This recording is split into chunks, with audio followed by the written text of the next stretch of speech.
Hello, नमस्कार, आदाब, सत श्री अकाल और अस्सलाम वालेकुम। मैं हूं मोहम्मद अहमद काज़मी, लेकर आया हूं आपका पसंदीदा कार्यक्रम आपके रूबरू। इस कार्यक्रम में हम आपको कुछ खबरों की तह तक ले जाने की कोशिश करते हैं, कुछ उन खबरों तक पहुंचने की कोशिश करते हैं जो आमतौर पर आपको मीडिया में नहीं मिलती।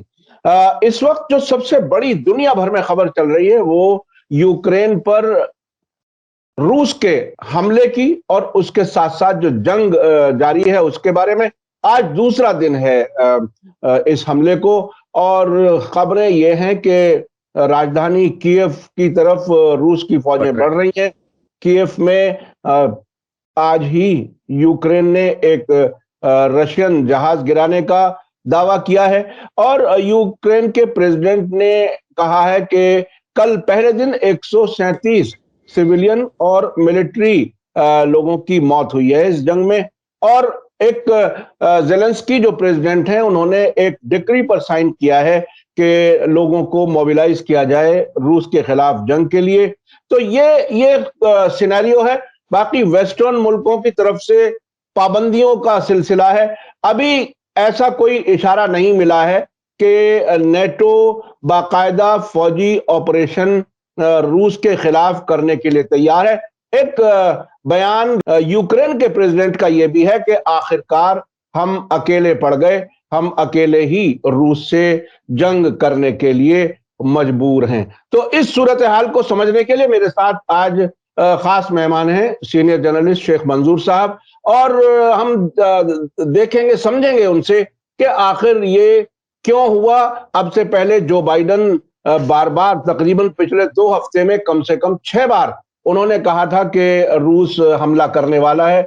कुछ लोग उसको सीरियस ले रहे थे, कुछ लोग समझ रहे थे कि शायद वक्त गुजर जाएगा। शेख मंजूर साहब, वेलकम है आपका मीडिया स्टार वर्ल्ड को, आपने वक्त दिया। आप बताइए कि आज दूसरा दिन है जंग का, जो कल जंग शुरू हुई है उसको आप किस तरह से देख रहे हैं, और उस पर जो रिएक्शन है वो कितना कमजोर है या कितना मजबूत है? आप किस तरह से देख रहे हैं जंग? देखिए, फाइनली जो रशिया चाहता है वही हो गया। उसने पहले ही ये नजर रखी थी कि वो यूक्रेन पर अपना जो है कब्जा जमाएगा या इन्फ्लुएंस अपना कायम करना चाहता है वहां पर। और ये हालत है, हालांकि इसके बारे में प्रेसिडेंट बाइडेन और दूसरे यूरोपियन लीडर्स ने भी कहा कि रशिया किसी भी वक्त हमला करेगा। लेकिन आप उनकी बेबसी देखिए कि उन्होंने कुछ किया ही नहीं। ना यूक्रेन के फौजियों को स्ट्रेंथ, मिलिट्री स्ट्रेंथ दी, ना अपने फौजियों को डिप्लॉय किया वहां पर, और उनको सारे राह पर छोड़ दिया। जैसे यूक्रेन के प्रेसिडेंट ज़ेलेंस्की ने कहा है कि उनको अकेले ही छोड़ दिया है। ये ऐसी बात है जैसे शेर के सामने एक बकरे को रखा गया और खुद जो उसके बकरे के मुदाह और हामी है वो मचान जो ऊपर टावर है वहां से तमाशा देख रहे हैं ये किस तरह इसको ये शेर नोचेगा। ये ऐसी हालत है कि अमेरिका और वेस्टर्न जो कंट्रीज है उनको वो कभी भी इस जंग में हिस्सा नहीं ले गए। अभी हाल ही में 1 घंटा पहले बाइडेन ने कहा है कि हम यूक्रेन फौज नहीं भेजेंगे, लेकिन कुछ फौजें वो नेटो अलाइज जो कंट्रीज है उनमें भेजने की कोशिश कर रहा है ताकि जो वार थिएटर है ज्यादा नहीं बढ़ेगा। तो ये अब से पहले भी कई मुल्कों में ये बात साबित हो चुकी है कि अमेरिका खास तौर पर काबिले भरोसा दोस्त नहीं हो सकता। ऐसे ऐसे बहुत से हमें मिसालें मिलती हैं। तो अब आगे आप इसको, क्या पुतिन ने जो बात कही है कि हम यूक्रेन पर कब्जा करने के लिए नहीं जा रहे हैं, दूसरी बात यह कही है कि डीमिलिटराइज कर रहे हैं उसको, वहां की यानी फौजी ताकत कमजोर करना जिसे कहा जा सकता है वो कर रहे हैं। और जो उससे जंग शुरू होने से 2 दिन पहले ही जो ईस्ट यूक्रेन के 2 इलाके हैं उनको अलग अलग 2 मुल्कों के तौर पर भी वो तस्लीम कर चुके हैं। तो आगे पुतिन जो कुछ कह रहे हैं क्या उसी तक महदूद रहेंगे, या जिस तरह से कीव की तरफ उनकी फौजें बढ़ रही हैं उसका नतीजा क्या हो सकता है? क्या क्या क्या आप देखिए, पुतिन की दो स्ट्रेटजीज है जो सामने अभी तक आई है। एक तो वो यूक्रेन को डिमिलिटराइज करना चाहता है, जैसे उसने कल भी अपने अपने एक स्पीच में कहा है। वो वहां पर हुकूमत बदलने की कोशिश में है ताकि वहां पर ऐसी हुकूमत कायम की जाए जो प्रो रशिया हो। दूसरी बात, ये उसके लिए जो है इसको थ्रेट लग रहा था, उसको थ्रेट लग रहा था कि अगर ये नाटो में ज्वाइन करेगा तो इसके लिए वहां पर प्रॉब्लम शुरू हो जाएंगे। लेकिन हमें ये भी देखना है, जब रशिया ने 2014 में क्रीमिया पर कब्जा किया तो उस वक्त भी छोटी मोटी सैंक्शंस उस पर लगाई गई। उससे वो एम्बोल्डन हो गया, उससे इनको पता चला कि वेस्ट उससे ज्यादा कुछ कर ही नहीं सकता। बार बार वो कहता रहा कि आप देखिए उसने जो है, चाहे उसका सेटअप जो भी है, बोल्ड सेटअप उसने अपने तरीके से लिया है। उसने पहले दो रीजन्स को रिकॉग्नाइज किया और पिछले 10-15 दिन से यूक्रेन के बॉर्डर पर 1.5 लाख से लेकर 1,90,000 तक फौज जमा की, टैंक्स, मिसाइल, हर एक चीज जमा किया। और वेस्ट कुछ कर ही नहीं। उन्होंने कुछ बस सिर्फ बयानात और धमकियां देते रहे, किया कुछ नहीं। लेकिन इसका एक उसका मिशन है, इसका एक ऑब्जेक्टिव है जो वो हासिल करके ही इस जंग को खत्म करेगा। रशिया का कहना है ये कोई इन्वेजन नहीं है, ये एक मिलिट्री ऑपरेशन है जो कन्फाइन्ड, जो इसके ऑब्जेक्टिव्स है उसी तक महदूद रहेगा। जब वो ऑब्जेक्टिव्स अचीव करेगा वो, तो उस वक्त तक ही हाथ उसमें रिजीम चेंज भी वो एक बहुत बड़ा अहम इशू है जिसे वो वहां पर चेंज करना चाहता है ताकि वहां इसको फ्यूचर में कोई ट्रबल ना हो। अब देखिए क्या उससे, जब उन्होंने रिकॉग्नाइज किया तो कुछ सैंक्शंस लगाए, लेकिन अभी भी जो गैस जो सप्लाई हो रहा है उसमें इतनी तब्दीली नहीं आई है, उसमें इतने स्ट्रिक्ट नहीं लगाए। कुछ बैंक्स पर लगाए, इंडिविजुअल्स पर लगाए, अब दूसरा ट्रेंच ऑफ सैंक्शन शायद उसमें ये भी आ जाएगा। लेकिन यूरोप के भी अपने प्रॉब्लम्स है, यूरोप भी इस मसले पर इतना यूनाइटेड नहीं है जितना उसको होना चाहिए था। इनके कुछ फाइनेंशियल और इकोनॉमिक कंसिडरेशंस है, जैसे कि जर्मनी का जो मेजर गैस सप्लायर है वो रशिया ही है, या दूसरे कंट्रीज को भी सप्लाई करता है। वो ये भी देखते हैं इसके इम्प्लीकेशंस फ्यूचर में क्या रहेंगे, किस हद तक वो सस्टेन। हालांकि कोशिश की गई उन्होंने कि कतर से कुछ गैस, उसकी एक मीटिंग भी हुई है कि किस तरह अगर ये बंद किया गया तो कैसे कतर वो जो है, जो रिक्वायरमेंट इनकी है वो पूरा करेगा। पुतिन ने कतर के अमीर को भी एक लेटर लिखी जो डिस्क्लोज नहीं हुई, लेकिन शायद उसमें उसको कहा गया कि इस मामले पर वो मुहतात रहे, ज्यादा इसमें ओपनली मत रहे इस मामले में प्रो वेस्ट की तरह। अब प्रॉब्लम जो है, एक वार लाइक सिचुएशन है और ये भी है कि इसको बढ़ने के भी इम्कानात है, लेकिन जैसे वेस्ट चाहता है वो ये नहीं चाहता है कि ये वार थिएटर बढ़ जाए, एक्सपैंड हो जाए, जिसमें सारा जो यूरोप है इसके घेरे में आ जाए। वो इनकी इस वक्त वो इससे रेस्ट्रेन करने की कोशिश कर रहे हैं।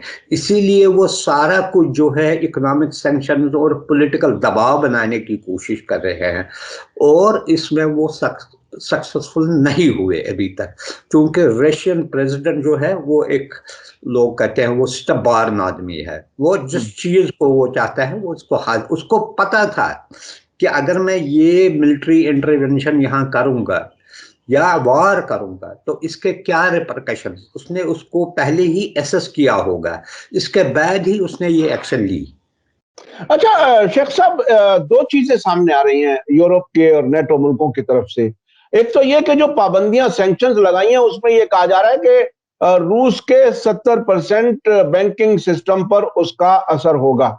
दूसरी बात, जो रूस का गैस यूरोप को आता है वो भी इंटरडिपेंडेंसी इतनी है कि कहीं ना कहीं, जैसे कि आपने भी कहा कि ये बंद नहीं किया है अभी तक गैस सप्लाई। तो इस सूरत हाल में जबकि एक दूसरे पर डिपेंड हैं, तो इस जंग में क्या वाकई रूस के खिलाफ कुछ और भी कर सकेगा यूरोप या नेटो? कुछ बगैर सैंक्शंस क्या कर सकता है? और जैसे आपने कहा बैंक्स पर लगाए, इंडिविजुअल्स पर लगाए, वो ऑलरेडी रशिया को कुछ सैंक्शंस पहले ही लगाए गए थे। अगर आपको पता था उनके डिफेंस इक्विपमेंट सप्लाई करने में, जिसमें टर्की और इंडिया का भी नाम आया था, उन पर कहा गया था अमेरिका ने इससे जो है 400 मिसाइल का जो है सिस्टम वो मत लीजिए, लेकिन दोनों कंट्रीज ने लिया है। हालांकि दो इंडिया को उसमें वेवर भी मिला है। अब उसके अलावा जब इकोनॉमिक सिचुएशन इस वक्त यूरोप की और सारी दुनिया की जो है बहुत वोलाटाइल है, बहुत खराब है। आपने देखा एक ही दिन में सारे वर्ल्ड में जो है स्टॉक एक्सचेंजेस इतने डाउन हो गए, इंडिया में भी तकरीबन 2900 पॉइंट गिर गया। और कल जो कह रहे हैं 10 लाख करोड़ का नुकसान हुआ इन्वेस्टर्स को। हालांकि ये मुझे लगता है ये टाइमली कुछ एक आध हफ्ते के लिए इसका इम्पैक्ट रहेगा, लेकिन इसके अलावा ऑयल प्राइसेस बढ़ गए, $104 पहुंच गया पर बैरल।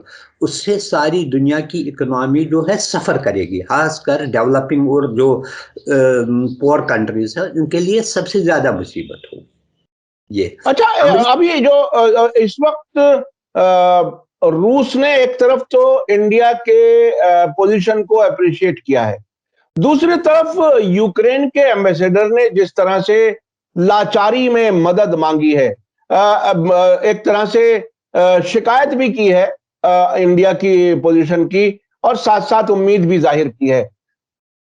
प्राइम मिनिस्टर ने व्लादिमीर पुतिन से बात की है, ये ऐसी भी खबरें हैं। हाँ, यस किया। और भारत के भी लोग वहां पर बहुत फंसे हुए हैं।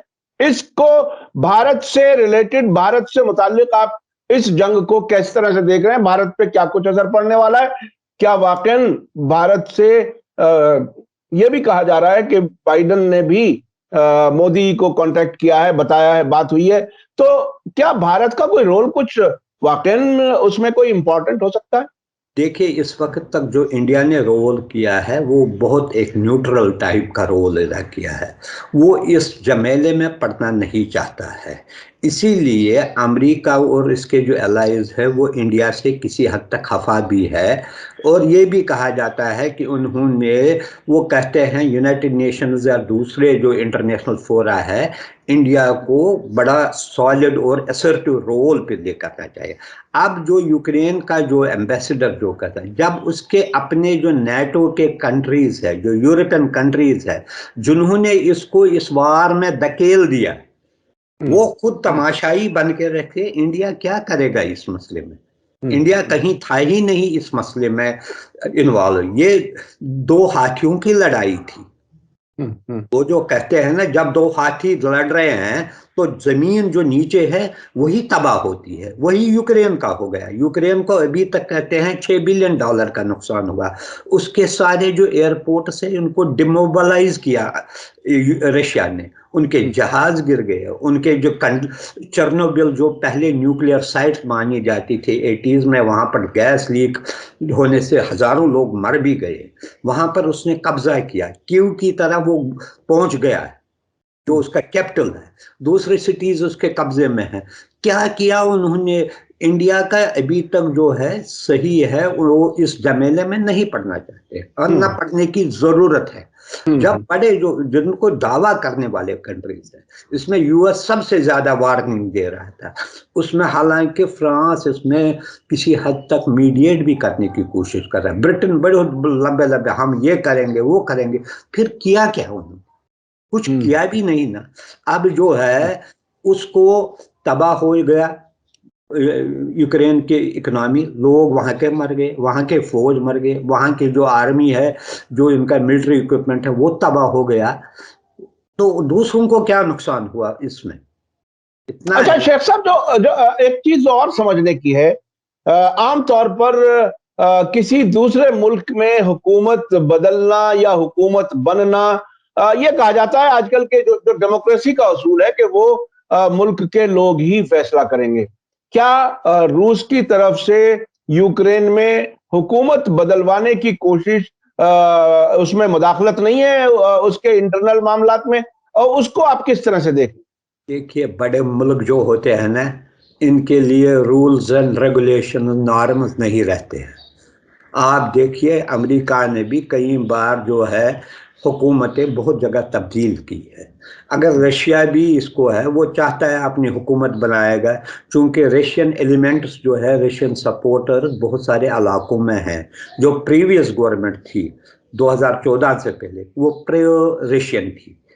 अब उसके बाद प्रो अमेरिकन आई, जो उसको खटकता है। और नेचुरली रशिया भी कोई डेमोक्रेटिक नेशन नहीं है कि उससे एक्सपेक्ट करेंगे कि वो डेमोक्रेटिक नॉर्म्स। यहाँ डेमोक्रेसी वाले कंट्रीज जो है, हुकूमतें बदलने में, दूसरे मुल्कों को हुकूमत बदलने में अहम रोल इसका क्या है, ये भी करेगा। इसमें क्या है, अपने वेस्टेड इंटरेस्ट के लिए, अपने मुल्क की सिक्योरिटी के लिए, जो वो समझता है उसके लिए अच्छा है, तो उसके लिए अगर इससे हुकूमत भी बदली और इसमें लोकल लोगों ने भी साथ दिया, वो करेंगे। दूसरी बात, यूक्रेन का मसला जो है, वो इसके बॉर्डर के साथ, it was a part of Soviet union, उसमें जो है, इसलिए रशिया के लिए ये बहुत अहम है।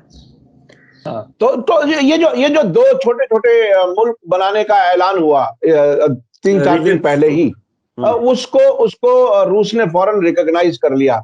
और जब ये कल जंग शुरू होने के बाद मार्शल लॉ लगाने का ऐलान हुआ कीव की तरफ से, वहां के प्रेसिडेंट की तरफ से, तो उन्होंने पूरे मुल्क पर मार्शल लॉ लगाने की बात कही। यानी उनका इशारा उन दो इलाकों तक भी था। आपको क्या लगता है कि वो दोनों मुल्क इतने आसानी से, चूंकि जो उनके कंट्रोल में है और जो उनके कॉन्स्टिट्यूशन में मैप है, वो काफी फर्क है, क्या ये सब भी आसान होगा अब रूस के वहां पहुंचने के बाद? देखिए, रूस ने जो फैसला किया एक कैलकुलेटेड मूव है। उसका जो है, मिलिट्री इंटरवेंशन कहिए, इन्वेजन कहिए, अटैक कहिए, वार कहिए, लेकिन इसका एक कैलकुलेटेड मूव है। जब अगर रशिया अपने मकसद में कामयाब हो गया कि वो यूक्रेन में हुकूमत को तब्दील करे, तो ऑटोमेटिकली ये दो चीज़ें हैं, दो दूसरी चीज़ें हैं इसके साथ एफिलिएटेड, वो खुद ब खुद उसका हल निकल आ जाएगा। और दूसरी बात, वो भी एक, पहले उसने वहां तक ही महदूद रखा। 3 दिन पहले उसने कहा ये 2 रीजन्स है, ये ऑटोनमस रीजन है, चूंकि वहां पर रिबेल्स है, वो उसी का मानते नहीं है यूक्रेन की। वहां पर रशियंस की बहुत अच्छी खासी आबादी भी है, वो रशियन एथनिक ग्रुप्स है वहाँ। इसीलिए अगर उसने इस जो रिजीम, जो शायद वेस्ट को भी इतना एनविजेज नहीं करता था, वो उन 2 रीजन्स की तरफ उसने ज्यादा ध्यान नहीं दिया पहले 2 दिन के इन्वेजन में। वो कीव की तरह बढ़ रहा है, क्योंकि वो ये सेंटर ऑफ पावर है, जहां ये इसको डिसलॉज करने की कोशिश कर रहा है। और लगता है शाम तक या कल तक ऐसा हो भी सकता है, क्योंकि रेजिस्टेंस भी इतनी नहीं है। अगर वो पावर सेंटर को ही खत्म करेगा, तो उसके जो दूसरे मकासद है ऑटोमेटिकली वो हल हो जाएंगे। इसलिए, और दूसरे जो है, दूसरे क्या कर सकते हैं इसमें? फिर कुछ नहीं कर सकते। देखिए, यूक्रेन के पास भी 1 लाख से ज्यादा फौजें हैं। उनको रिसेंटली नेटो कंट्रीज और अमेरिका और ब्रिटेन ने भी थोड़ा बहुत मिलिटरली मदद की है, सप्लाई किए थे कुछ मिलिट्री इक्विपमेंट, डिफेंस इक्विपमेंट किया। लेकिन रशिया एक बिग पावर है, और एक बार कोल्ड वार में यही 2 माने जाते थे मिलिटरली। अभी भी इसका पावर, उसने आज वार्न किया वेस्टर्न कंट्रीज को, अगर आपने किया मेरे पास न्यूक्लियर पावर भी है, यानी कि एक वार्निंग दी कि मैं उस हद तक भी जाऊंगा। ये एक स्टर्न वार्निंग थी, वो घबराया नहीं इससे। उसका जो है, उसने क्लियर किया कि कोई भी आप पीछे रहो, इससे इसके बीच में मत आइए, मेरा जो है मैं करूंगा और करके रहूंगा। बाकी देखते रहे, फिर सैंक्शंस लगे, देखेंगे उसका भी क्या है इम्पैक्ट। वो तो लगते रहते हैं, छोटी छोटी कंट्री पर लगा रहे हैं सैंक्शंस, तो फिर। लेकिन इस वक्त रशिया को एक एडवांटेज भी है, चाइना उसको सपोर्ट कर रहा है, तो पहले नहीं। चाइना ने इसको जस्टिफाई कहा है, रशियन जो कंसर्न रिगार्डिंग यूक्रेन है वो लेजिटिमेट है। बहुत बहुत शुक्रिया शेख मंजूर साहब, आपने बहुत ही अहम बातें कही। एक तो खास तौर पर यह कहा कि रूस जो चाहता है वो कर लेता है, जो पुतिन है उन्होंने वेल कैलकुलेटेड मूव किया है। दूसरी बात आपने जो कही है वो ये कि भारत सरकार को कोई जरूरत नहीं है उसमें पंगा लेने की, क्योंकि जब उसके पड़ोसी मुल्क जो यूरोपियन मुल्क है, अमेरिका, वो कुछ नहीं कर रहे, उसकी जान नहीं बचा रहे, उसको शेर के सामने बकरे की तरह से छोड़ दिया है। ये बहुत ही अहम पहलू है।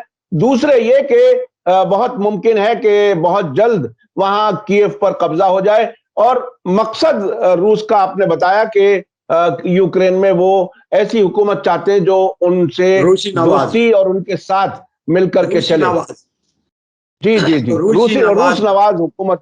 जी जी जी, रूस नवाज हुकूमत हो। बहुत बहुत शुक्रिया। इसी के साथ मुझे दीजिए इजाजत। धन्यवाद, शुक्रिया। जय भारत, जय हिंद। मीडिया स्टार वर्ल्ड के और वीडियो देखने के लिए हमारे चैनल को सब्सक्राइब करें और सीधे नोटिफिकेशन पाने के लिए बेल आइकन दबाएं। और अगर हमारी खबर सच्ची और अच्छी लगे तो अपने व्हाट्सएप, इंस्टाग्राम, फेसबुक और ट्विटर अकाउंट पर जरूर शेयर करें।